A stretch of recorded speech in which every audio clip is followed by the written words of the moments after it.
So now's the moment you've all been waiting for. We're going to start with Paolo from the EBU. Exactly.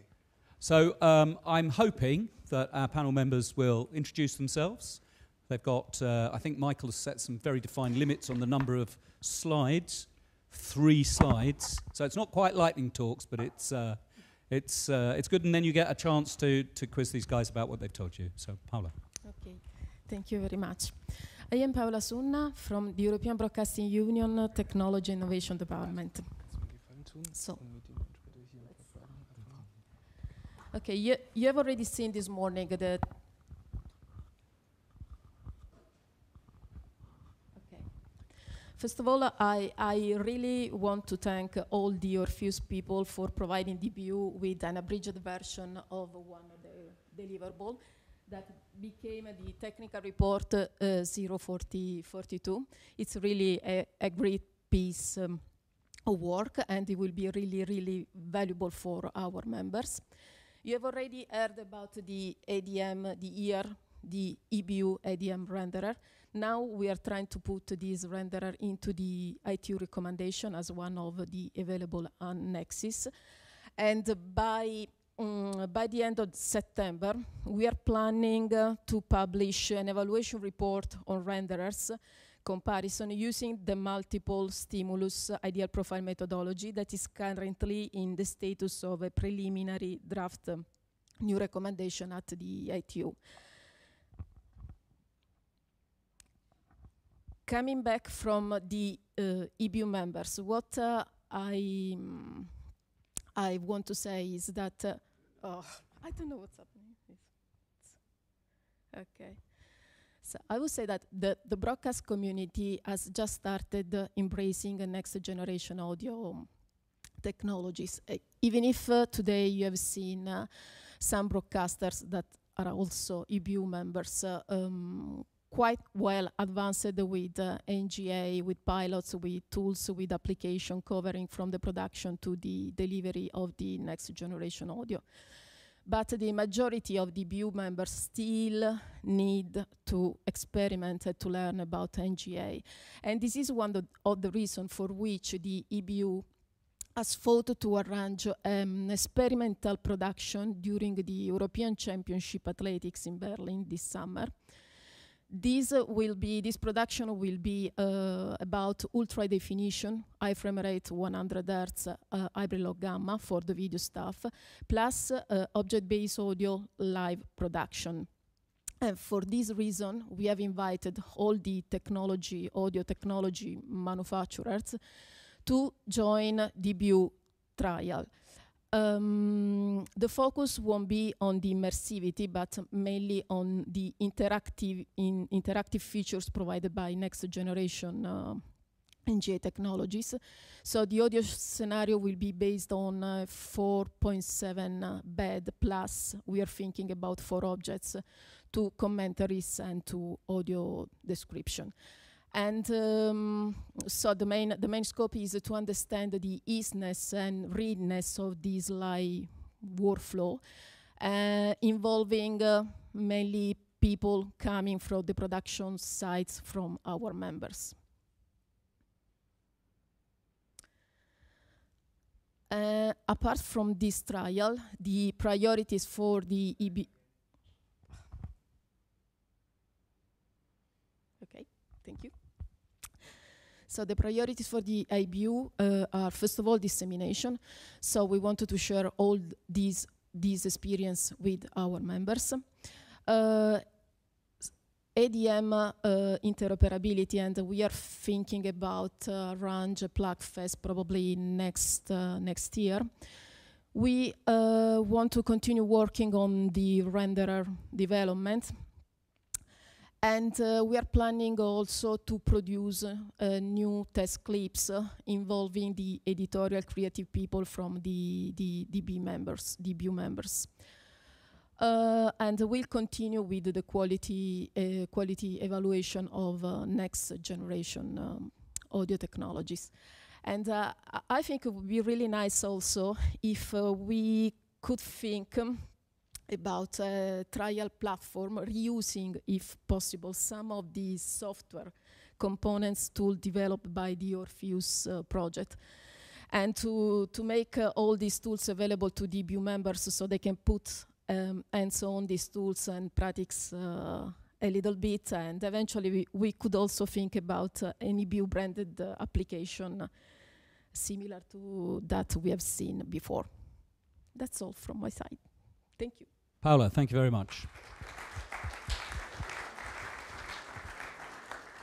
So, due to the magic of PowerPoint automation, we all know who's coming next. Lars from Swedish Radio, it's all yours. Hi, I was just wondering if he's going to go ahead of me, but it doesn't seem like that. I'm Lars Hedh. I'm currently head of technology development at Swedish Radio, and I discovered earlier today that probably BBC and us were fiddling around with object-based audio before even the word was invented. And this is actually a diploma that the Swedish Radio won in 2011. And it was an invention competition hosted by the Swedish Post and Telecom Authority. And we were trying to solve the question, the engineer's eternal dilemma: the background music is too loud. So what we actually did is, I think we used the same software as you did from Fraunhofer, and we created something called Audio 3.0 instead of object-based audio. So it actually was a stereo mix with metadata, and with the help of the metadata you could extract the presenter in your device, and it was made as an iPhone application, as I remember. So there was a possibility to change the presenter's level. And I think that was, it's 8 years ago, and I heard Chris talking about the need for infrastructure. We haven't that yet, the need for infrastructure, maybe into two local stations where we moved over to all IP production, all audio over IP, because I think that's something that is necessary so you can go forward with this. So what I would like to say to you all, at least from my perspective, is keep it simple. I know radio companies or public service broadcasters aren't especially wealthy. We have to do things simple, get the most bang for the bucks. So when we continue with this, I think that we will maybe go back to this, just leveling a presenter against the background and start from there. Interesting. Thank you.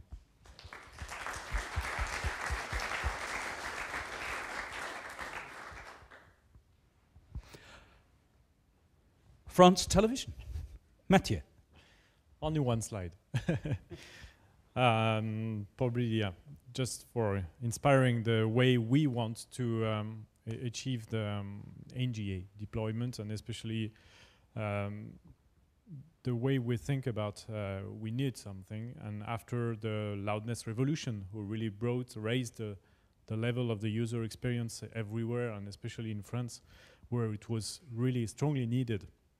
We think that, especially for TV, the sound, the voice enhancement is definitely the new feature that will help us to raise this user experience, especially when targeting our elderly people, which are very numerous at France Television, watching our channels, and also the raise of the audience over mobile devices, which usually struggle to listen correctly to our programs in noisy environments.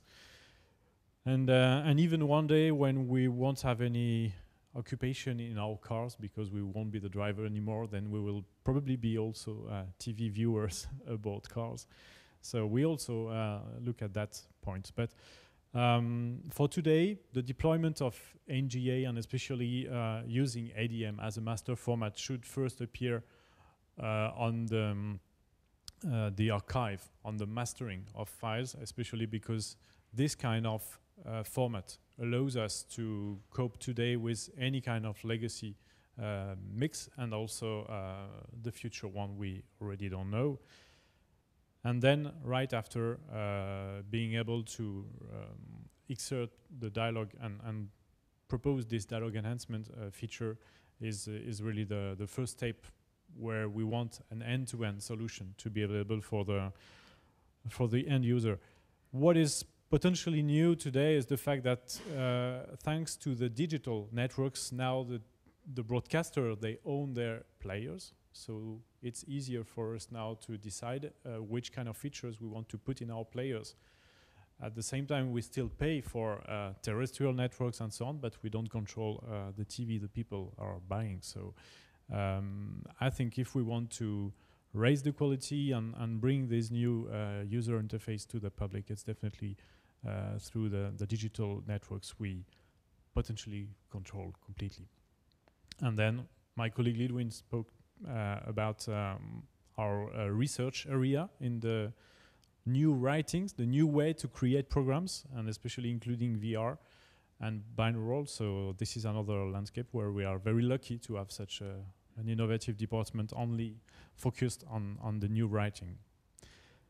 We'll be happy in the coming years to come again in front of you and show you some real engagement, especially on this mobile application and web-based players. Thank you. Matthieu, thank you very much.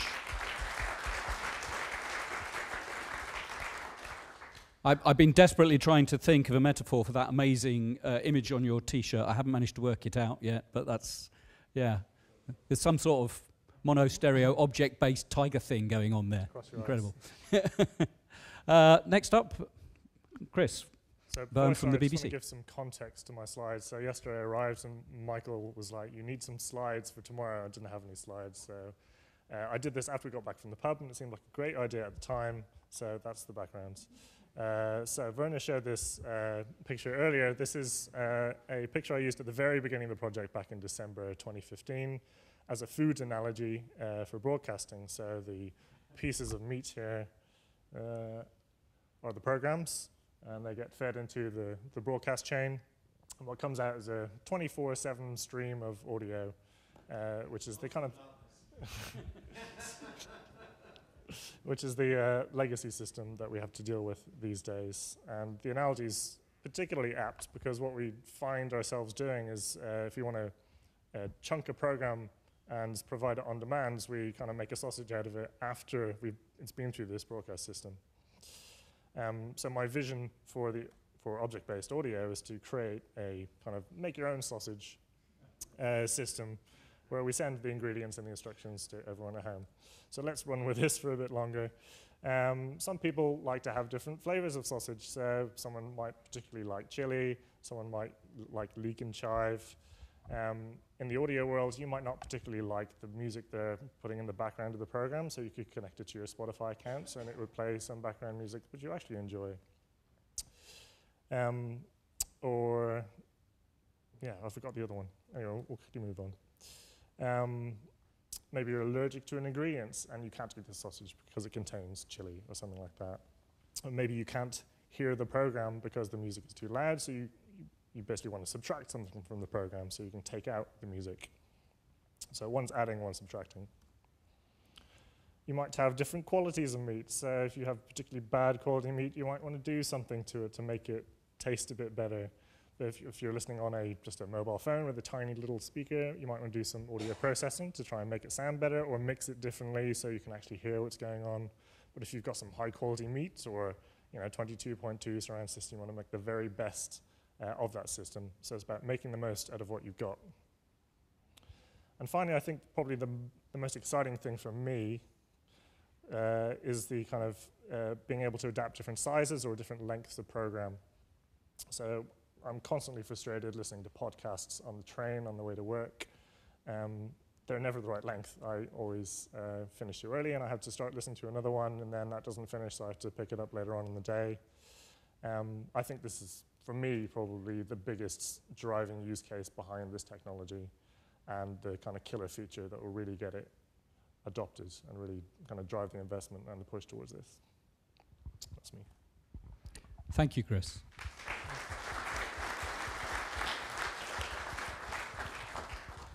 And lastly, Peter. Peter I'm Peter Fohrwikl. I'm a colleague of Werner Bleisteiner, and we decided to give you no science or scientific information whatsoever. Also, we will not offer you on the next 3 slides any kind of reality like the meat analogies you just saw, but I will give you 3 assumptions on what might happen, what might be the case in the media market, just to get the discussion going. So, what we called radio is now podcasting. You may change the word podcasting, whatever IP-based audio consumption you may use. We just used it for simplicity, and this is what you need. You heard all of this during the day, and I want to put your view on the right side of this slide, because everything we heard today is independent from on-air radio. It may contain all kind of new content formats, from gamification to virtual reality and so on. And the time to market, in our assumption, for another person than the broadcasters is 18 months or less. What we saw in the ORPHEUS project, what Elephant Candy did so remarkably, just imagine what a player like Spotify with just 1 round of funding could do in the same market in a shorter time. And the next slide is very, very easy. It's pretty much the same, just for video content. And here we guess that probably just because of the production effort, the time to market for a player like Netflix, based on object-based video, might be a little more than 18 months, but probably not much more than 24 months when you compare it to what Amazon already does with their X line flying next to their regular video content. If you combine that with a production line, this is very easy to go. So, anything we used to call broadcasting, and which we do so perfectly, might soon be Spotify, Netflix, Oculus, YouTube VR, you name it. So, what we have to do is get the left side right. Because on the right side, on the disruptive standard, we might not be the perfect players to get into the market. On the left side, we are not that bad. We have content. We have third-party connections in a very, very long related kind of system in our countries. We have our own production. We have, well, still proprietary infrastructure, and we have to get our distribution right, because everything else can be done by the other players in the market. So just to sum it up at the end, we have about 18 to 24 months as a broadcaster to get object-based audio or object-based video flying in our production process. Otherwise, other gatekeepers will do it for us and not with us. Thank you, Peter.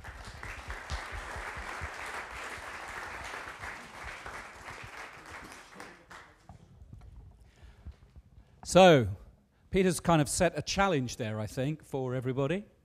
You have some very experienced and capable broadcasters sat in front of you guys. Do you have any questions for them?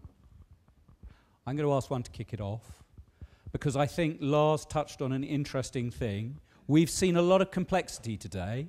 We've seen complexity in workflow. We've seen complexity in program proposition. We've seen complicated technology. And yet, you said keep it simple. Yeah, I think we How have does that work then? I think we have to. It's. I know some years ago we made a huge. I know Florian knows about that. A huge 5.1 stuff that suddenly just were prioritized away somewhere. And I know that our managing director will always prioritize maybe different things than the technology development department.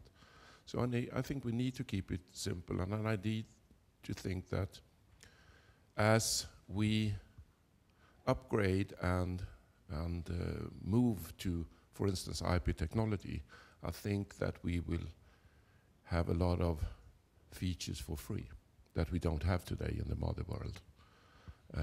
So we have to, I think, do it, just keep it simple, do it our way, and in the same pace as we, for instance, renew all our other equipment. We got a lot of questions when we won this prize. Why don't you? Because there was a lot of people in the hearing impaired community that said, we want this now. Yeah, but we have to spend 25 million euros exchanging everything we have before we can do this. So do it as benefits of other investments. So I guess that's a really interesting point. Most broadcasters have got a huge sunk investment in technology, in training, in personnel, in infrastructure. And this goes to Peter's point. If we are to transform our businesses in 18 to 24 months with this kind of burden of tech, how are we going to go about that? Have you got any thoughts on how we can respond as quickly as you suggest we might need to? In my opinion, there are two ways. First one is to build up strategic partnerships. Whatever market you are in, usually the media market is somehow enclosed. It's a little bit more difficult for the UK, I guess, because it has so close links with the content with the US.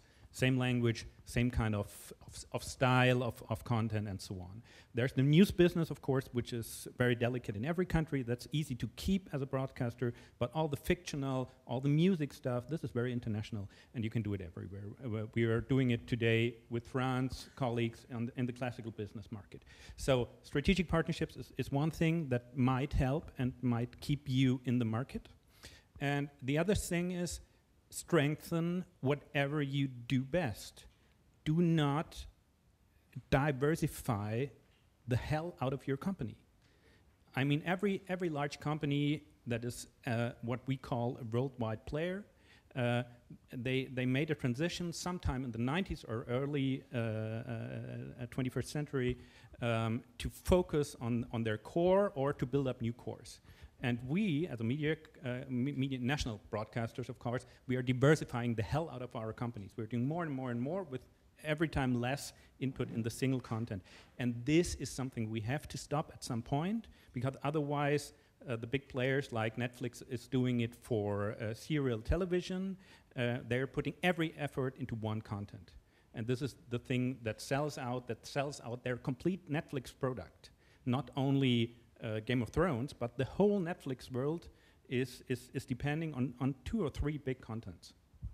So that's interesting, because that's about simplicity of proposition, isn't it? It's about having a simple offering that the audience can latch onto, and that's, I think, part of Lars's point. But the partnerships point is another really interesting idea. And I wondered, because the EBU are building a partnership around the athletics championship, it's a technology partnership to some extent. I wondered if you'd just explain a little bit more, Paula, about the people involved in that and what you hope to achieve with that exercise. Okay, as EBU members, France TV, IRT, BBC, ZF, and RAI. From the video workflow Sony, for the audio stuff by now Dolby and MPEG-H, different over IIS. Matthieu for the mix. For the mixing desk. Yes. And LG for the TV display. Many people, I would say, yes, technology, many. And how did you build that partnership? How did you get those people to come together? I think we started the conversation during the last PTS at EBU, and then just stay in touch with them and via WebEx call. So. Okay. I've got plenty more questions for these guys, but anybody? Fantastic. We've got one up the back. Thank you, and many thanks to Chris Baume for his presentation now in this panel discussion, because I now know what to tell to my wife when she will ask me, we've just bought a new TV set, huge screen, and now you want to have another one or an additional set-top box. And I say, oh yes, you can make your own sausages. But apart from that, my real question is, and perhaps the panelists could make really a comment on that. What is the killer application, especially for the end user, for the new type of technology to make it flow? Thank you. Chris, do you have a... Well, I've already revealed my one. It's variable length, I think, for me anyway. So maybe Matthieu's got a view on that, because you guys, as Lidvin showed us earlier, there's been a lot of content experimentation. You guys have got quite a lot of experience from that. What's really worked? Definitely, the dialogue enhancement is definitely the key. But you enjoyed it on Wimbledon a few years ago already, so I don't have any ownership of that. Yes, it's not very difficult. In addition, but at the same time, we have this opportunity of moving to IP, bringing the immersion, the immersive formats, and the object at the same time. We have also this big revolution of artificial intelligence or machine learning. So everything that could ease also the production of the content by removing some nasty tasks to the people and probably get them more concentrated on the interesting part of the production and giving the value to the content. So yes, all those revolutions are happening at the same time, and I think for a technical manager, it's hard to take them in the right order, and also it could sometimes freeze a little the investments, because we don't know which is I should not say the killer app for the end user, but the killer change for make the big company evaluating like that. And it is part of that change, because we're moving very much from a bespoke hardware world, and a lot of what we've seen today is software running on not super high powerful machines. It's running on the stuff you brought in your hand luggage, right? So in terms of the investment cycle and the speed of development, maybe that is helping us meet Peter's target. Is that true? How is that working? And are the skills in our business, as we move away from hardware, to be able to embrace this software world? One of our next technical experiment at the end of this year is a pure virtualized control room where any video or audio stuff runs on simple PC. So I should say ready to be virtualized on the cloud. So yes, as soon as we can prove that we can remove all the specific hardware, that also opens new way of maintaining the production chain, of deploying very quickly this production chain in anywhere in the country or outside, to be there for the high value contents that we were not able to welcome before. Yeah, that's great, but very, very huge revolution and on every side at the same time. And Swedish Radio, Lars, you're transforming local radio with a lot of more of a software-based approach, a network-based approach. How's that going? What have you learned from that? That it takes more time than you expected. That it may look simple to the users, but the infrastructure behind, with all services and software running, is fairly complicated, and you get, how should I say, dependencies that you weren't aware of from the beginning, from everything to synchronization to software and firmware. And I think another hard task is that the old maintenance personnel that were used to putting in a black box with something into studio and leave it there until the studio actually were torn down, or somebody said that it's wrong. So it's a fault, it's broken, and they change it. But now they have to move into the IT world with constant software updates, virus protection, whatever. And that I think it's a harder journey than to deploy new software stuff. So an 80-year journey in the hardware world, although the iteration pace is in large steps, has produced something that's incredibly reliable and incredibly predictable. And the maturity of the IP world has not reached that. Not yet. Okay. But on the other hand, I think that we're just in the IP world. We're just in the beginning. I remember a conference that I was in late 1990s, where one of my colleagues showed a smartphone with the WAP protocol on it. So another colleague could read what's on the news on her home station, and we said, yes, this is the new smartphone, and compare the smartphone then to what it is now. So I think that you could actually compare what we are doing in the IP world. We are at the WAP stage of the IP world, and it will change dramatically. The best thing about WAP phones, I always thought, was that you could pretend you were in the Matrix. And they were really cool pieces of hardware. That's kind of gone with tablets, hasn't it? Guys, any other questions? Fantastic.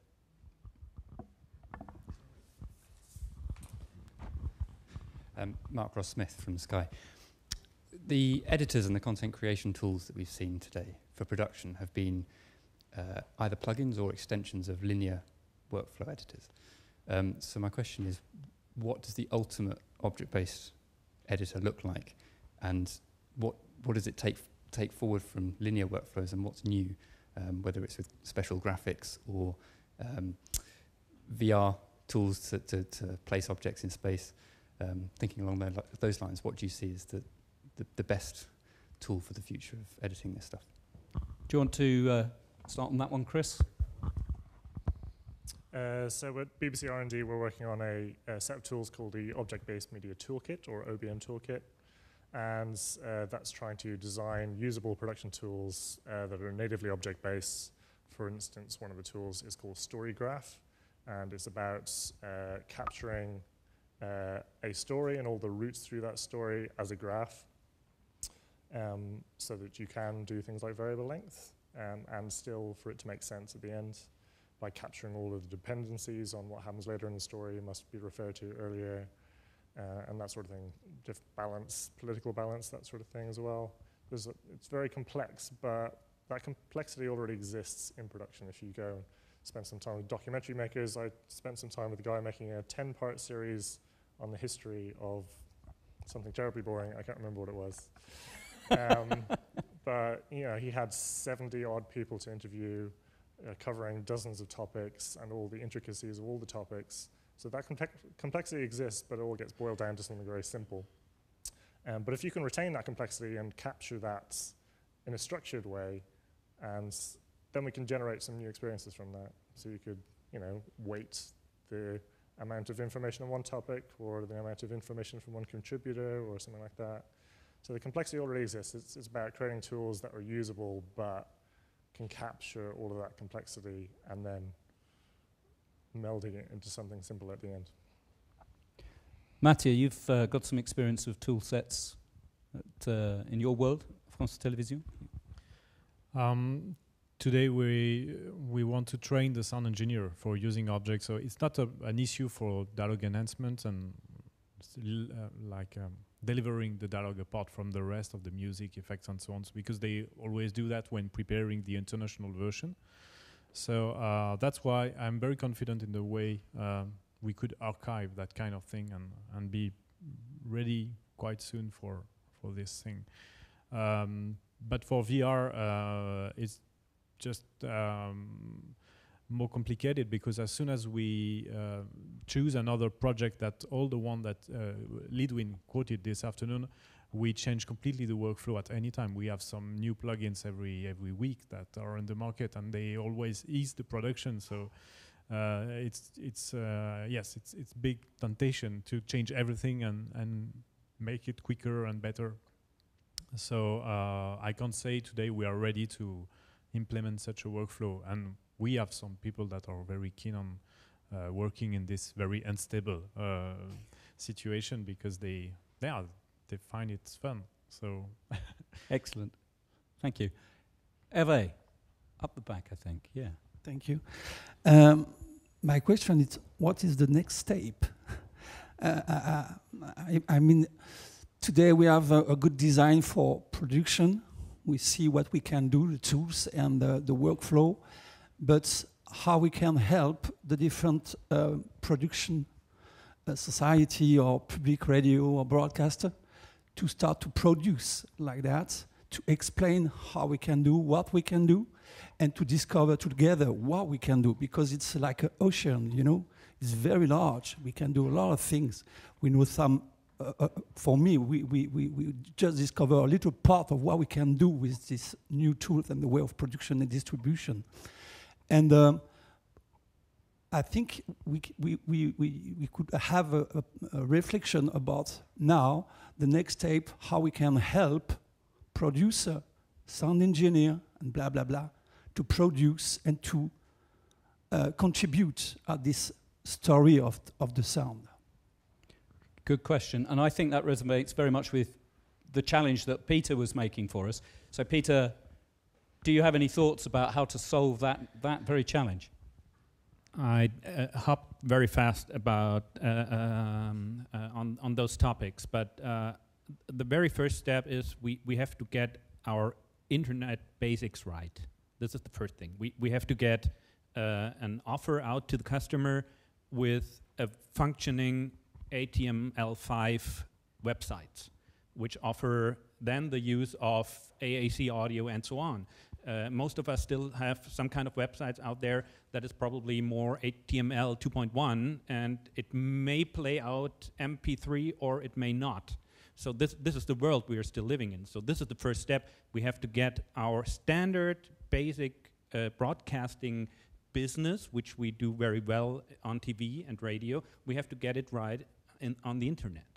And on every IP-based broadcast. You can exchange that. We have to get our business right concerning what we deliver to Spotify with the correct metadata and correct pictures and so on. This is the very first step. And then we can think about, okay, now we have the possibility to distribute. What do we need to produce to make the best of our distribution ways? But as long as our distribution is so hardly narrowing the possibilities of production and of all those colleagues in here that are so eager to use those new technologies, we will not make this necessary step. Excellent. And Paula, we're hearing from some of the larger broadcasters, the better resource organizations, but obviously the EBU has a very broad range. What do you think, how do you think Hedh's challenge relates to some of those smaller broadcasters that are such an integral part of European broadcasting? First of all, I think that we are going to start chatting, discussing with these with EBU members, because I think that we have to increase the level of awareness. Sometimes when I talk with people coming from EBU members, they have heard about NGA, but they really, truly speaking, they really don't know what we are talking about. So I think that first of all, it's necessary to increase the level of awareness, to involve people coming from the production. I mean the people in the Obi-Wan, on the production mixer and so on, and share with them the experience and get their feedback and put hands on the workflow. So it's a journey that you're just starting, but yeah. And Matthieu? I just remember an EBU meeting now it's 2 years ago with the technical manager of the biggest, it's called the technical committee at EBU Technical. And so I was responsible of the audio work plan, and they asked me about what we plan to do. So I said, okay, we are the very beginning of object-based audio. We have to work on learning the different aspects and see how we could put the things together. And they just stopped me and say, okay, but you don't have any more emergency topics to handle.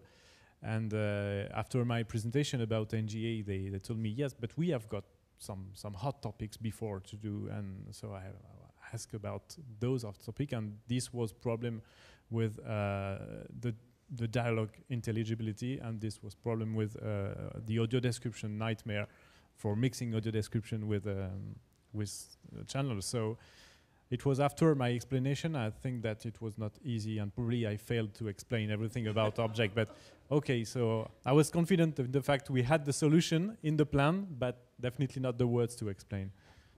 Yes, yeah, the language and the terminology is something new. I'm very conscious that we're about to close here.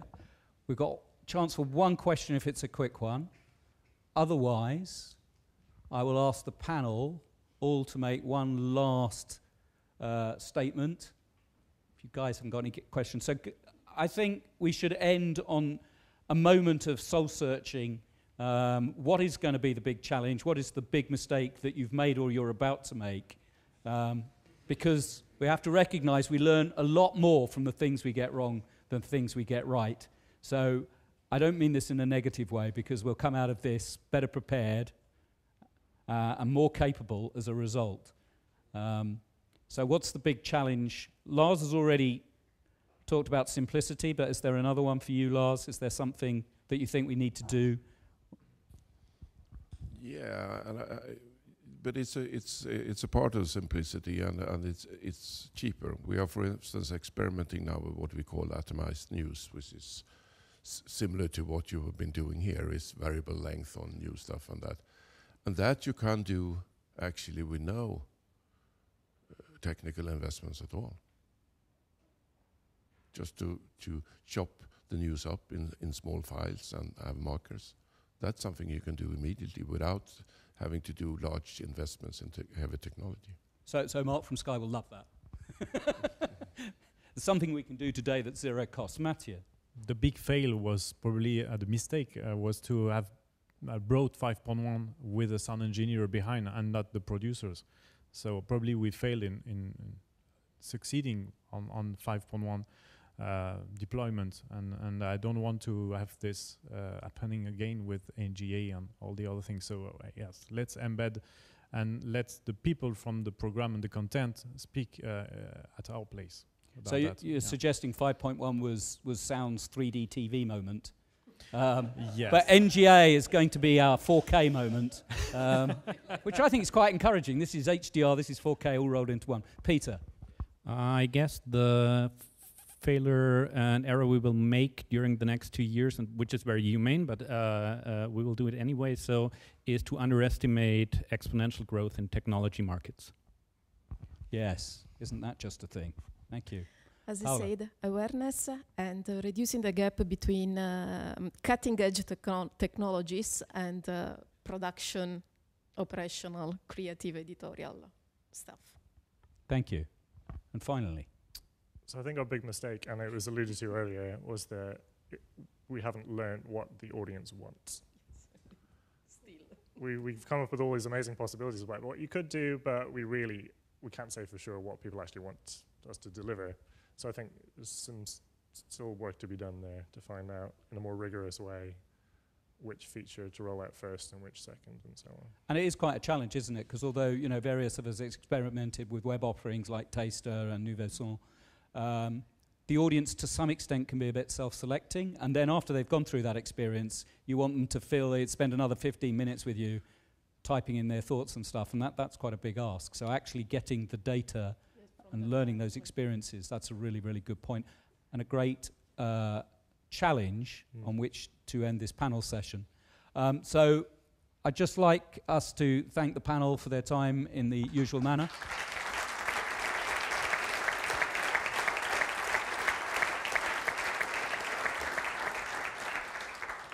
Thank you very much, guys. I'd also like to thank the IRT for bringing us all together today. Superb organisation, fantastic facilities. This is a great presentation space to hold it in. So Michael and the IRT team, thank you very much indeed.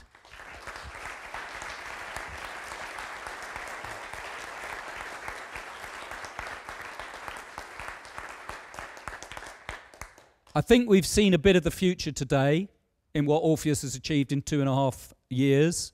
Some amazing technology that spans the whole arc of broadcasting. So I hope that's given you some inspiration and some food for thought. I think there is an opportunity now to have a final kind of networking session. Yeah? With true planning and efficiency. The weather has been planned to pass, so the sun has come out as well to end the day. So thank you all very much for joining us today. and making the trip to Munich. I hope you found it interesting. And it's the beginning of what I think is going to be an exciting journey with next generation audio and object-based audio. Thank you very much, guys.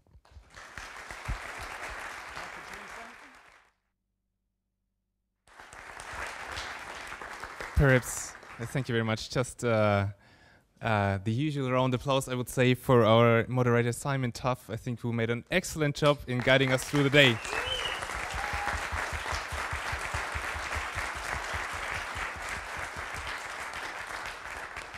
And now I wish you all safe travels. Thanks for coming.